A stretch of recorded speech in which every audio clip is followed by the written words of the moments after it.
wewe unao ushujaa? Kwa sababu ilikuwa ni tatizo la mtu kujifaharisha na wazee wake. Lakini lau kama sio huo ukoloni, sisi sote huku katika ukanda wetu lugha yetu ingekuwa Kiarabu. Mungu anasema wale tuliowapa kitabu Mayahudi na Manasara yaarifunahu, wanamjua Muhammad sallallahu alaihi wasallam kama yaarifuna abnaahum, kama wanavyojua watoto wao.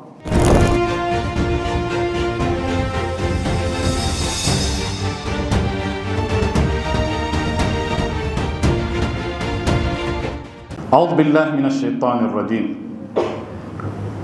بسم الله الرحمن الرحيم. الحمد لله الذي لا يبلغ مدحته القائلون ولا يحصي نعماءه العادون ولا يؤدي حقه المجتهدون الذي لا يدركه بعد الهمم ولا يناله غوص الفطن الذي ليس لصفته حد محدود ولا نعت موجود ولا وقت معدود ولا أجل ممدود. ثم الصلاة والسلام على أشرف الأنبياء والمرسلين محمد وعلى آله الطيبين الطاهرين وأصحابه الغر الميامين، وبعد. يقول الحق سبحانه وتعالى في محكم كتابه المجيد: أعوذ بالله من الشيطان الرجيم. والله أخرجكم من بطون أمهاتكم لا تعلمون شيئا وجعل لكم السمع والأبصار والأفئدة لعلكم تشكرون. صدق الله العلي العظيم. Kwa mara nyingine, assalamu alaikum wa rahmatullahi wa barakatuh. Ndugu zangu, leo tuko katika darsa ya 27 ya mfululizo wa darsa zetu kuhusu elimu.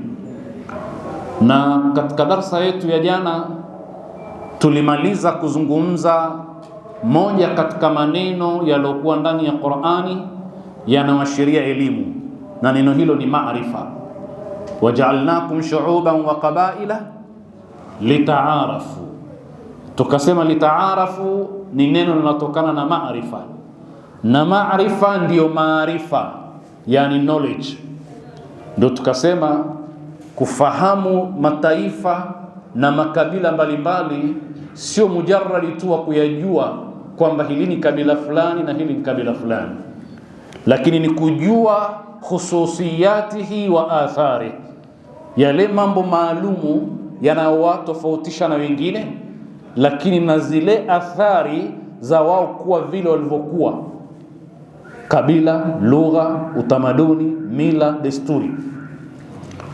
Na tukasema katika kujua hayo kuna kujifunza, kwa sababu lugha zinaazimana maneno, utamaduni kuna kuazima utamaduni, ustaarabu kuna kuchukua ustaarabu wa wengine ili na wewe ukue. Na katika mambo muhimu tuliyosema ni kwamba jamii ambayo imejifunga haiazimi chochote katika ustaarabu wa wengine, haiazimi neno lolote katika lugha ya wengine, inatoshelezeka na ya kwake bila kuchukua kwa wengine, itadumaa, haitokuwa. Kukua kwa jamii ni kuwa na exposure, kuingiliana na wengine, kujifunza ya wengine. Kwa hivyo hili ni jambo la msingi sana kuhusu ukuaji wa jamii. Na ndo tukaona kwamba jamii ya Waswahili ilikuwa kwa sababu ya kuwa ilikuwa katika eneo kijiografia linaloshawishi waingie katika biashara za kimataifa. Wakaingia Washirazi, wakaingia Waarabu, wakaingia Wachina, wa Indonesia na Waarabu wenyewe wa aina mbalimbali. Wale wote walichangia ukuaji wa ustaarabu wa Mswahili. Leo insha Allah tutaanza kujifunza na pengine kumaliza neno jingine, nalo ni an-nadhar. An-nadhar, yandhurun, falyanzuru, ambapo ni neno limetumika sana na Mwenyezi Mungu ndani ya Qur'an, na tafsiri yetu itakuwa ni rahisi tu. An-nadhar dhahiri yake ni kutizama, Lakini mufassiruna akiwemo Sheikh Nasir Makarim Shirazi wanasema an-nadhar hapa maana yake ni at-ta'ammuli, kuzingatia. Hili neno limejaa ndani ya Qur'an, na ninasema kama nilivyosema awali, hatutoangalia kila aya iliyotumia neno hili, bali tunachagua sampuli tu ya aya. Sasa mnatizama aya zinazosema fala yanzuruna ila al-ibli kayfa khuliqat falyanzur al-insanu mimma khuliqa siru fil ardi fanzuru. Ziko nyingi hizo aya. Hili neno linaashiria elimu, linaashiria kuzingatia jambo ili upate tija. Lakini kabla ya hapo tupate utangulizi kwa wenzetu wa magharibi, wana mtazamo gani katika masala ya kuzingatia jambo kuwa ni sehemu katika elimu na ni sehemu katika ufundishaji. Kwanza, kule tulipotoka tumesema mwanadamu kaumbwa kwa namna tofauti na asiyekuwa mwanadamu. Mnyama ana macho, mnyama ana masikio, anayo pua ya kunusia, ana kinywa cha kuonja mara nyingine pia. Lakini kutizama kwa mnyama sio sawa sana kutizama kwa mwanadamu. Mwanadamu anatakiwa ahamishe kile anachokitizama akipeleke kwenye chombo kingine, kwenye sekta nyingine itakayofanya kazi, aone ambavyo mnyama hawezi kuviona. Ndio maana Mungu anasema wallahu akhrajakum min butuni ummahatikum la ta'lamuna shay'a. Mungu kakutoeni katika matumbo ya mama zenu hamjui chochote. Shay'an yani chochote kinachofaa kuitwa kitu. Maana ni nakira, sio? Hamjui chochote. Haya, hatujui chochote vipi na wewe ndio allama Adam al-asmaa? Inakuwaje? La, akakupeni nyenzo za kuchukua elimu. Ni zipi hizo? Ja'ala lakumus sam'a, masikio, wal absara, na macho, wal af'ida, na mioyo. Hapa pametajwa sampuli tatu, sikio, macho, moyo. Sio hivyo peke yake, lakini hii ni ishara kwamba kweli mmezaliwa hamjui chochote, lakini mbona mmepewa vifaa vya kupata ilmu? Ndio la ta'lamuna shay'an. Na ukisoma aya hii vizuri utaelewa kwamba wallahu akhrajakum min butuni ummahatikum, Mungu kakutoeni katika matumbo ya mama zenu, la ta'lamuna shay'an, hamjui chochote. Kisha Mungu anasema baada ya hapo waja'ala lakumus sama, akakujalieni masikio, wal absar, na macho, wal afida, na vifua. Maana yake ni kwamba baada ya kuwa mmezaliwa hamjui chochote, mkajua kupitia vitu hivi. Mkajua kupitia masikio, kupitia macho, kupitia mioyo. Kwa hivyo basi macho, na hapa ndo inatuhusu zaidi, ni moja katika nyenzo za mtu kusoma. Dole yandhurun, hawaangalii kwa maana hawazingatii. Ukiangalia unatakiwa uone beyond ya kile unachokiona kwa dhahir. Ukiangalia tu ukaona kilichokuwa juu, usitafiti, basi umejiweka katika nafasi kama macho ya mnyama tu, anaweza kuangalia akaona dhahir tu, hana mazingatio. Unatakiwa wewe uone zaidi ya vile. Kwa hivyo ndio maana hata sasa hivi katika kusikia, jamaa sote tunasikia habari, lakini kuna wale wachambuzi wa habari. Mchambuzi wa habari anakuambia nini? Anakuambia kilichokuwa nyuma ya kile kilichosikilizwa. Yani taarifa habari inatolewa, alafu ikishakamilika anawekwa mchambuzi. Mchambuzi anakuambia nini? Anakuambia mambo yaliokuwa nyuma ya yale uliyoyasikia. Kwa maana kwamba mujarrad wa kusikia tu hautoshi, kuna haja ya kufanya analysis, kuchambua kile ambacho umekisikia. Hii ni hatua ambayo inamhusu mwanadamu. Tahlili iktisadi, tahlili siasi na vingine. Kwa hivyo kuna habari za kiuchumi, alafu analetwa mwanauchumi anachambua. Unamuita mchambuzi wa kiuchumi, mchambuzi wa michezo. Sasa wamefungana wa jamaa, lakini watafsiri nini kwa taarifa hizi? anatoa uchambuzi wake. Kwa hiyo sio mujarrad wa kusikia tu wala kuona.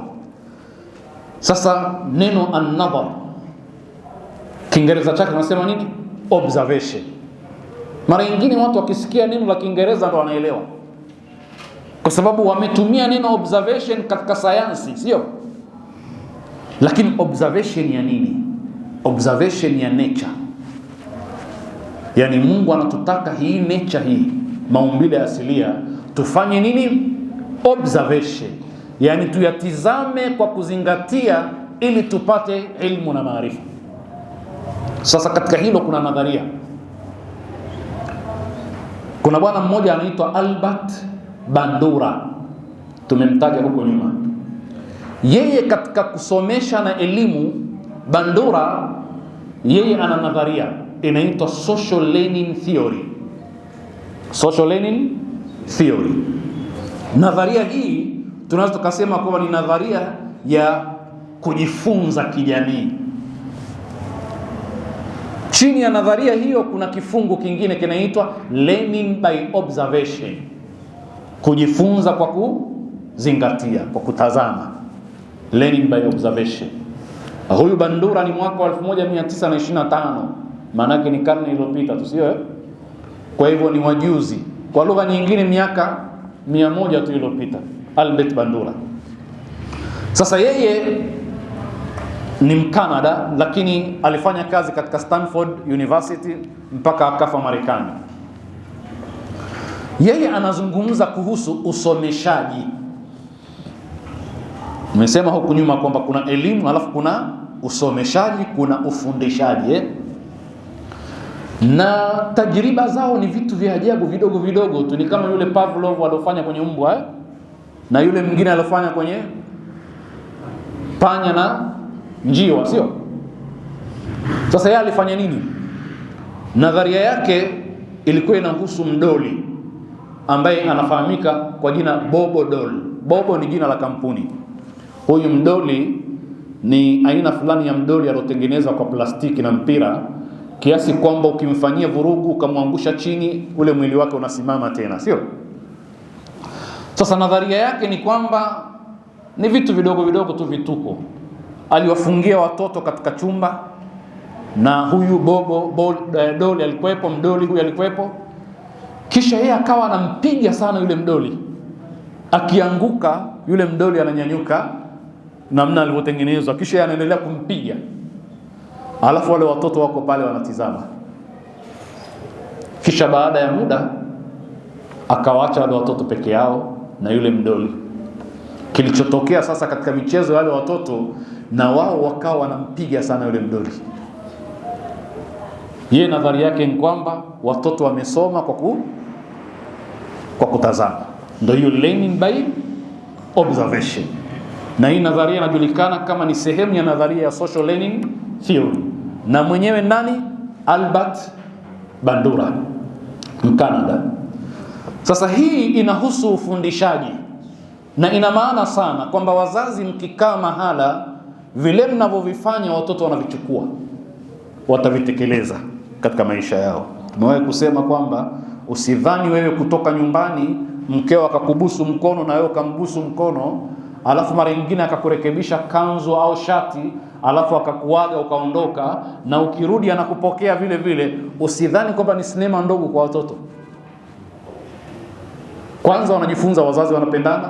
Pili, wao wata-apply katika maisha yao ya kifamilia. Ndio yale utaona mke anasema mume hanipendi, mimi akitoka anatoka tu hivi hivi, akirudi anaingia hivyo hivyo tu. Kwa nini? Kwa sababu vipimo vyake ni vile alivyoona wazazi wake. Hiyo ni learning by observation. Lakini observation ikufundishe kwamba kwenye TV vile vyote unavyoviona, mtoto anajifunza ukatili. Mwishowe atahitajia na yeye kupractice nje. Ndio tukasema mara kadhaa kwamba watoto wetu tayari wamekuwa ni nani? Nigerian na Tom, sio? Akiguswa tu na yeye lazima apige. Maanake katika mafunzo makubwa ya Tom na Jerry ni kwamba hakuna kusameheana. Akikubana mkia na wewe mbane sikio, mpaka mchezo unakwisha, ni kulipizana kisasi tu, si ndio? Alafu mtoto anaona raha, kapigwa na yeye kampiga. Kesho na yeye akikunwa tu kidogo na yeye anapiga. Ndio learning by observation, kwa sababu tayari ishaingia ile, sasa na yeye ana practice. Kwa hiyo ni nadharia hauwezi kuikataa, ina athari zake, na hata mtu mzima kwa kuobserve anaathirika. Huu ni mtazamo wa nani? Bandura. Lakini Muislamu katika aya hizi tutaona hazihusu ufundishaji tu, zinahusu elimu yote kwa ujumla, ikiwemo ufundishaji, kwa maana elimu rasmi na isiyokuwa rasmi. Na tutakavyoona kwamba mtu anaposafiri ana observe vitu vingi vinamfundisha nini, sio? Na Mungu anatutaka tuvichukulie kama darasa. Hiyo ni nukta moja. Ya pili ni experimental learning theory. Hii ni nadharia ya kujifunza kupitia uzoefu. Mwenye nadharia hii anaitwa David Kolb. Yeye ni wa mwaka 1939 baada ya yule Bandura, Marekani huyo. Anasema kuna hatua 4. Kwanza, mtu anapata uzoefu katika kitu. Akishapata uzoefu anazingatia, yani ana focus. Kisha baada ya hapo anaelewa, kisha anatumia yale maarifa. Yani anazungumza zile hatua za mtu. Anaweza kuwa ni kijana amefungua injini, au anaitizama injini inafunguliwa, anazingatia, si ndio? Akishazingatia anaelewa, akishaelewa sasa anaweza kutumia ile maarifa, na yeye akafungua injini akafunga. Na utaona hata mtoto akikuona unafanya kitu, baadaye ukiondoka na yeye anaenda kukifanya. Kwanza ametizama, kisha akazingatia, kisha akaelewa, kisha sasa ukiondoka wewe atakwenda akishike, hataki kufanya kama wewe. Au ni gari anaipasua, anataka kutizama iko vipi, kisha anatafuta namna ya kuirejesha. Kwa hiyo ni mambo haya yapo katika masala ya elimu, na hii njia inahimizwa sana mwalimu akiwa darasani aitumie. Ndio utaona katika irabu naambia haya, kijana sasa ameshazingatia, amefahamu, ameelewa, sasa unamwambia shika na wewe chaki, hebu fanya irabu ya sentensi hii. Kama ni Kiswahili unamwambia haya, changanua sentensi hii. Umeelewana? Na katika sayansi nyingine zote. Hiyo ni nukta muhimu ya pili nilitaka tuielewe. Nukta ya tatu ni kuhusu taaluma ya arkeolojia. Arkeolojia ni sayansi inayochunguza historia ya mwanadamu. Umeelewana? Lakini wanachunguza vipi? Kwa kutizama mabaki ya kihistoria. Yani wanajuaje kwamba hapa watu waliishi miaka 1000 iliyopita? Wakutizama ile mabaki, vigae na vyombo mbalimbali, sio? Wanavichunguza, wana namna ya kujua umri wake. Sasa kuna hatua 4 wanapitia. Hatua ya kwanza ni survey, kutembelea eneo husika. Umeelewana? Ambalo lina mabaki ya kihistoria, lina majengo ya zamani, ni eneo watu waliishi zamani, sio? Kutembelea, alafu wanafanya excavation, kule kuchimbua, kupata vile vigae na nini na athari ya vitu, yani at-tanqib. Umeelewana? Hatua ya tatu ni analysis, tahlil. Wakishavipata vile, vinaweza kupelekwa katika maabara, vinachunguzwa, vinafanywa tahlil.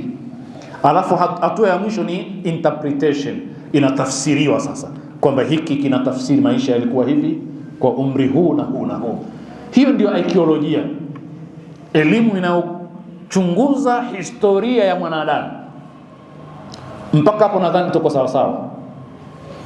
Sasa Mwenyezi Mungu Subhanahu wa Ta'ala anasema hivi, alam naj'al lahu aynayn wa lisanan wa shafatayn wa hadainahu anajidain. Kwa nini Mwenyezi Mungu aulize swali hili ambalo ni istifhamu inkari? Halihitaji jibu. Majibu ni kwamba ni kweli Mungu katuwekea sisi macho mawili na ulimi na vile vile na hizi lipsi, shafatayn, midomo miwili, sio? Sasa Mungu atamuuliza mtu ambaye hajajua ukweli, hajajua haki. Atawauliza alam naj'al lahum, huyu mwanadamu, alam naj'al lahu aynayn, je, hatukumjalia kuwa na macho mawili? Sasa kwa nini hakuona haki?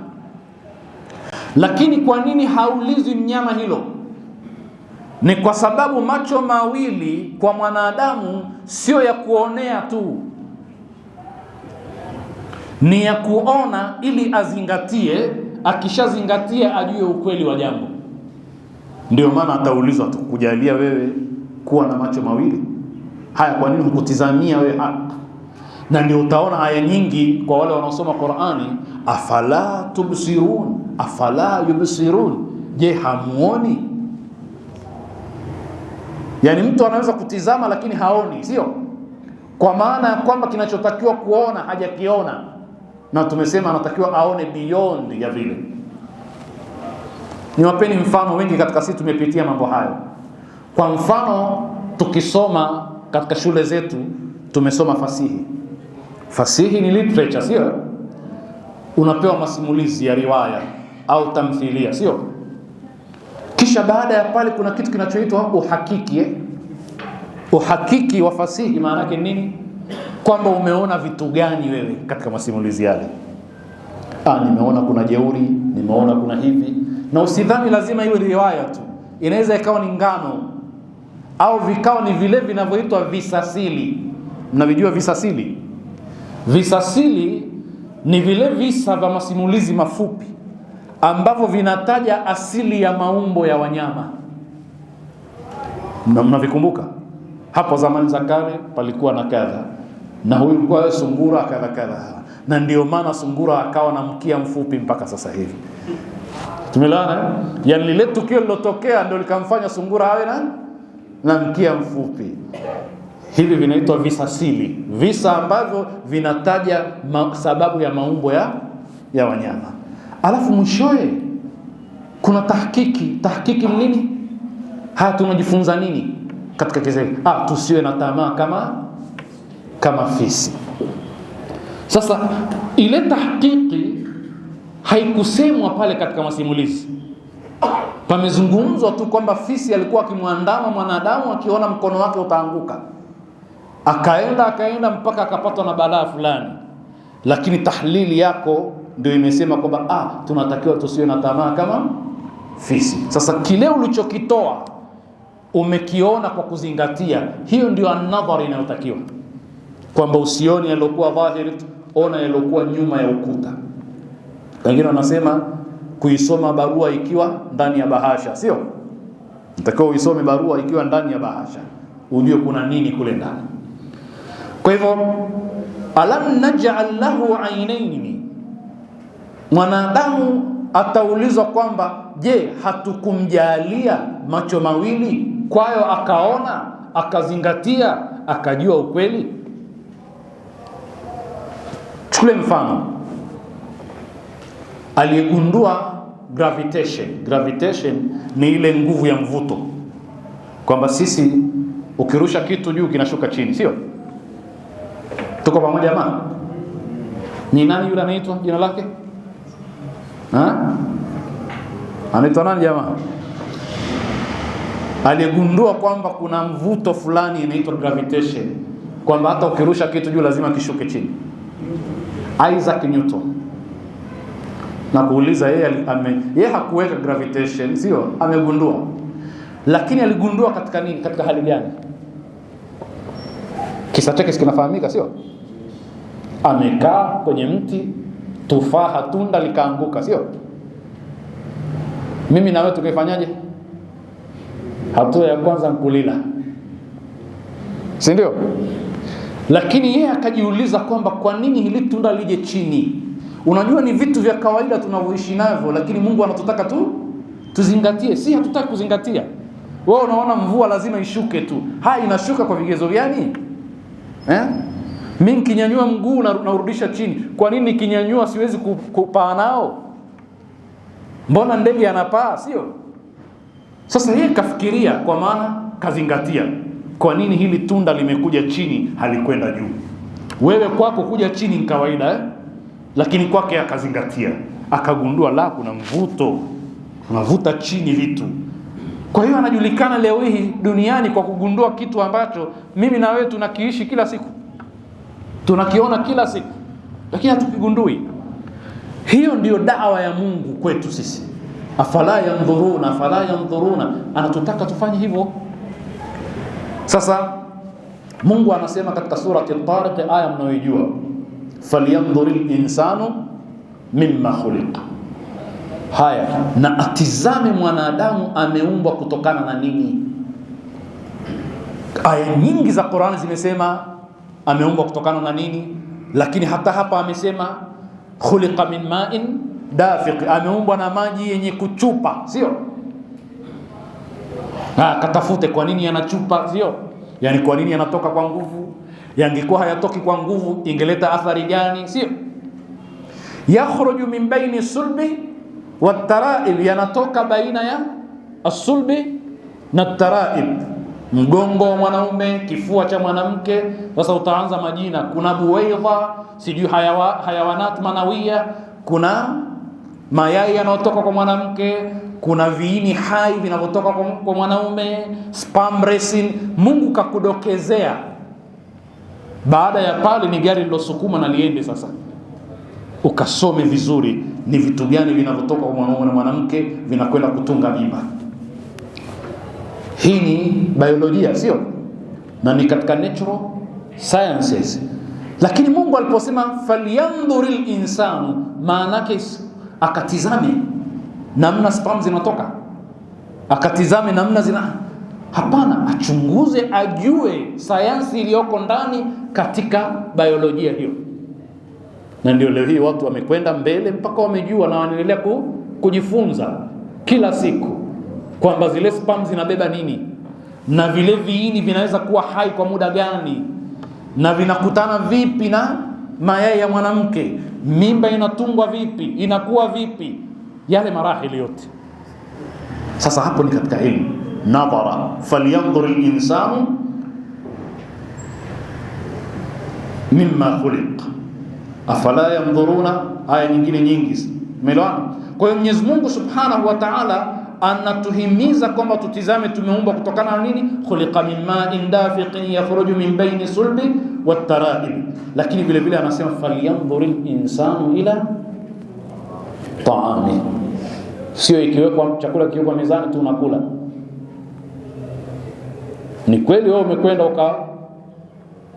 ukapanda mche, ukapandikiza mche au ukapanda mbegu. Mtu hupandikiza na kupanda, mche umeupandikiza, mbegu umeipanda, lakini anayefanya ikuwe nani?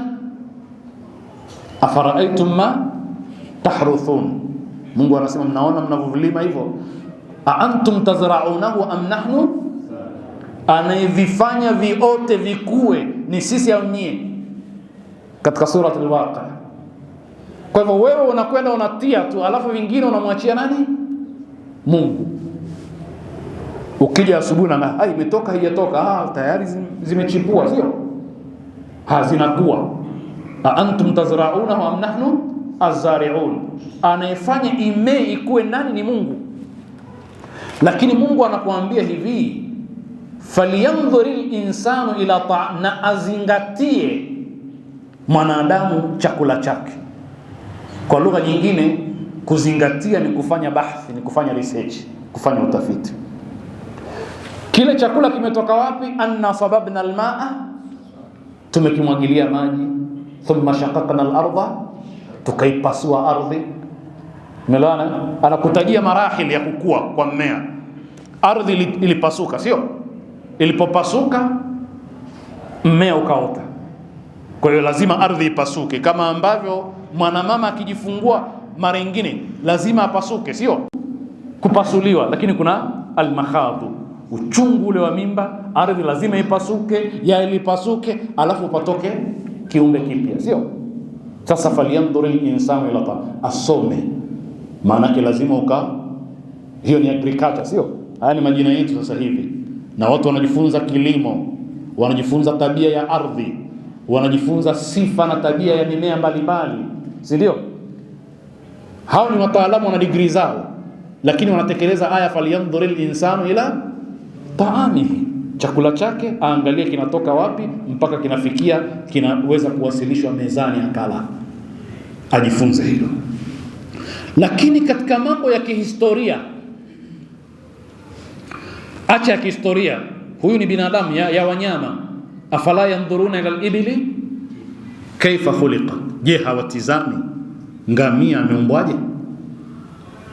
Swala sio la kutizama tu morfolojia yake, umbo lake, hakutizama na tabia zake, uwezo wake wa kuhifadhi maji kwa muda mrefu. Kwa mfano, katika jangwa anakula nini, maziwa yake yana faida gani, nyama yake ina faida gani, umbo lake kwa nini liko vile, uchinjaji wake kwa nini uwe vile, vile vyote alivyokuwa navyo. Atizame ile tabia huyu mnyama, kuna kumjua Mungu katika mnyama yule. Tumelana, afala yanzuruna ila al-ibli kayfa khuliqat.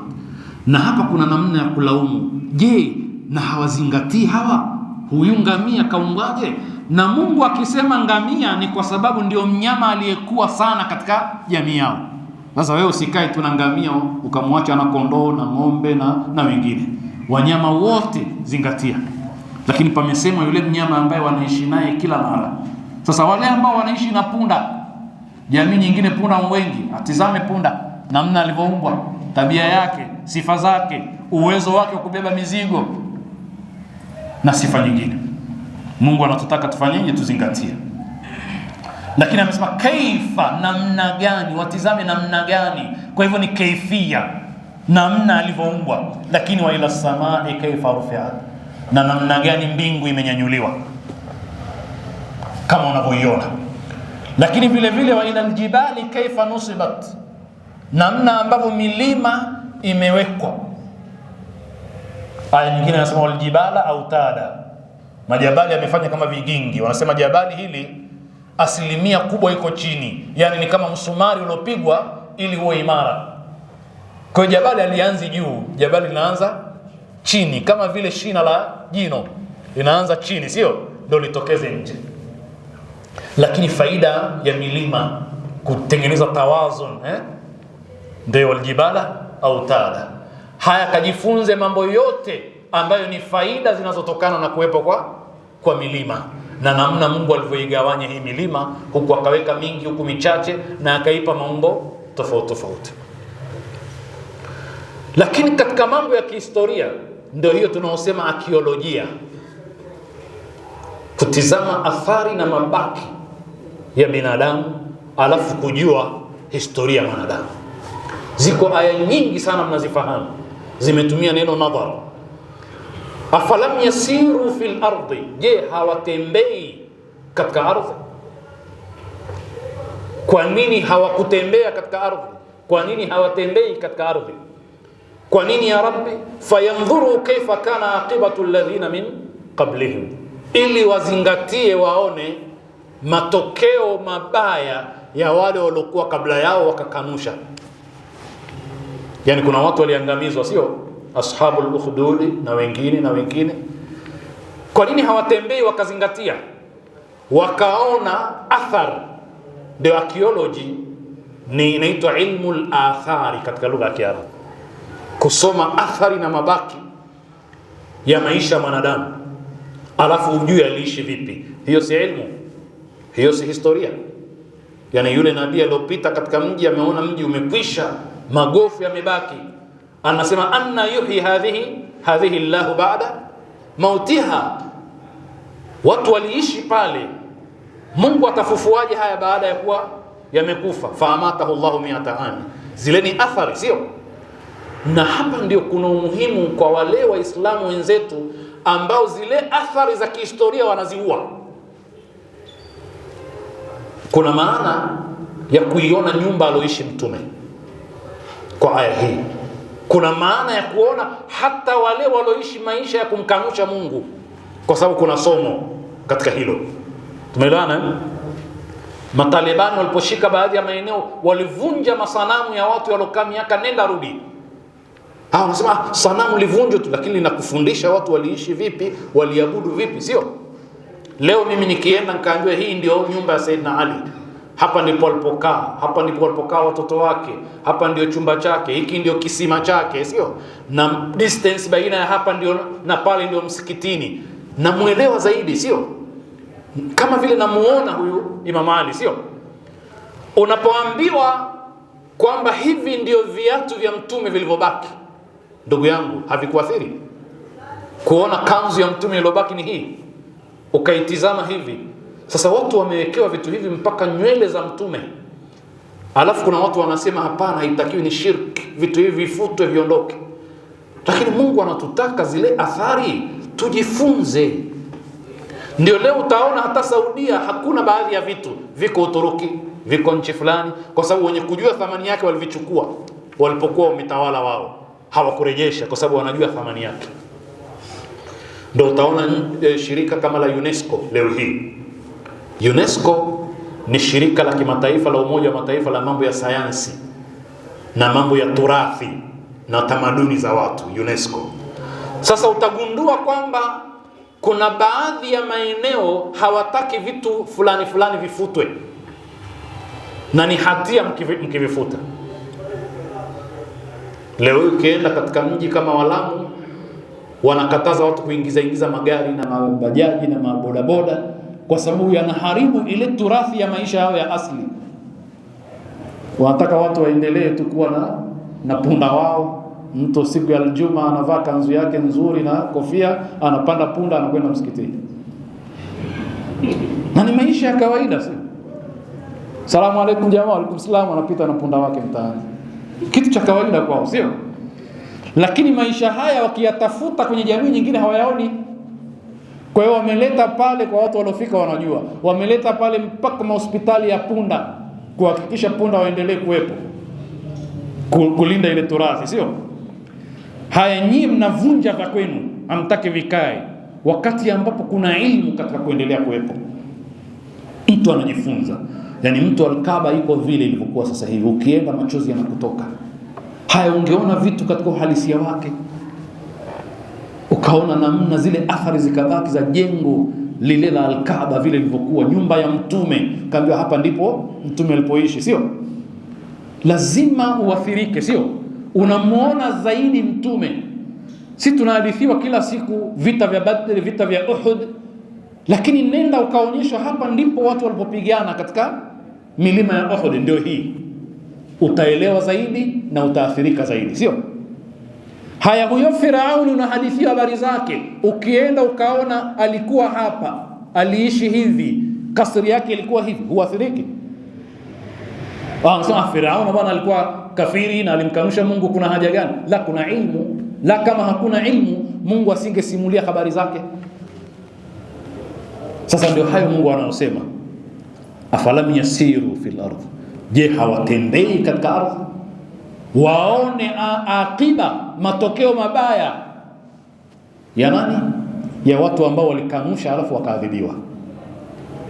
Ndio utaona watu wanatoa pesa zao, hao wanakwenda ziara, akirudi tayari amesheheni energy ya kiroho, anabadilika, anaathirika kiroho, imani inamuingia zaidi, sio? Hapa ndipo walipokuwa ashabul kahfi, na hili ndio pango lao, na likaa hivi. Kwanza unamuelewa Mungu zaidi na imani inazidi. Sasa tukishaondosha athari zote hizi, future yetu itakuwaje? Kwa hiyo tuna haja ya kuibakiza hivyo. Mungu anasema falam yasiru fil ardh, je hawatembei katika ardhi, fayanzuru kaifa kana aqibatu alladhina min qablihim, waone athari mbaya za wale waliokuwa kabla yao. Dammara Allahu alaihim, Mungu aliwaangamiza wale, lakini waone zile athari za maangamizi. Hapa waliishi wakafanya hivi wakafanya vile, hapa Karuni alikuwa hivi, Mungu alimwadhibu. Hii ndio ardhi aliyoipindua Mwenyezi Mungu. Hapa ndio kwenye safari ya Nuhu na jahazi lake ilianzia hapa. Haya ni mbao zilizobaki za athari ya jahazi la Nuhu alayhi salam. Vyote vile vinaathiri jamaa. Tuko pamoja? Qul siru fil ardi. Aya nyingine Mungu anasema tembeeni katika ardhi, nendeni. Fandhuru kaifa bada al-khalq, alafu jifunzeni uumbaji wa Mungu ulianzaje. Maana yake historia, kwamba watu wa zamani kumbe waliishi hivi, nyumba zao zilikuwa hivi, alafu baadaye zikabadilika zikawa hivi. Yani wakati huo mtu ana kasri, lakini kasri yenyewe ndio hii. Mungu anazungumzia watu ambao walikuwa wakitengeneza minal jibali buyuta. Haya, katizame hizo nyumba katika majabali. Nasemekana mji wakati huo ulikuwa umestawi. Haya, kautazame ule mji. Sasa kule Spain sasa hivi Waislamu wanakwenda kutizama athari za Waislamu walipokuwa Spain. Majengo waliojenga ni na wa Spain wenyewe wamehifadhi. Na si historia yao, lakini ni historia ya wanadamu. Kwa hivyo ndugu zangu, kuna kujifunza katika kuendea mambo mbalimbali ukayazingatia kwa aya za Qur'an. Wakati mwingine hapana, sio mambo maalumu ambayo, yani wao katika historia wanasema historical sites. Historical sites ni maeneo ya kihistoria. Niliwaambia siku moja katika darasa zilizopita huko, sikumbuki mwaka gani, kwamba Zanzibar karibuni, profesa mmoja nadhani ni Mchaga yule anaitwa Chami, Zanzibar hapo katika moja ya mapango pale caves pale Zanzibar, miaka michache iliyopita amegundua kupitia vigae kwamba kulikuwa kuna maisha ya kijamii miaka kiasi 3000 na iliyopita. Sio masala miaka 2000, 3000 na iliyopita watu waliishi kupitia historical science na hiyo arkeolojia. Sasa hiyo ndio elimu anayohimiza Mwenyezi Mungu. Sasa tembeeni, katika kutembea sio lazima pawepo na historical sites. Mimi nikiondoka hapa nikaenda Lamu, watu wenye utamaduni tofauti, kuna vitu najifunza maisha yao yale.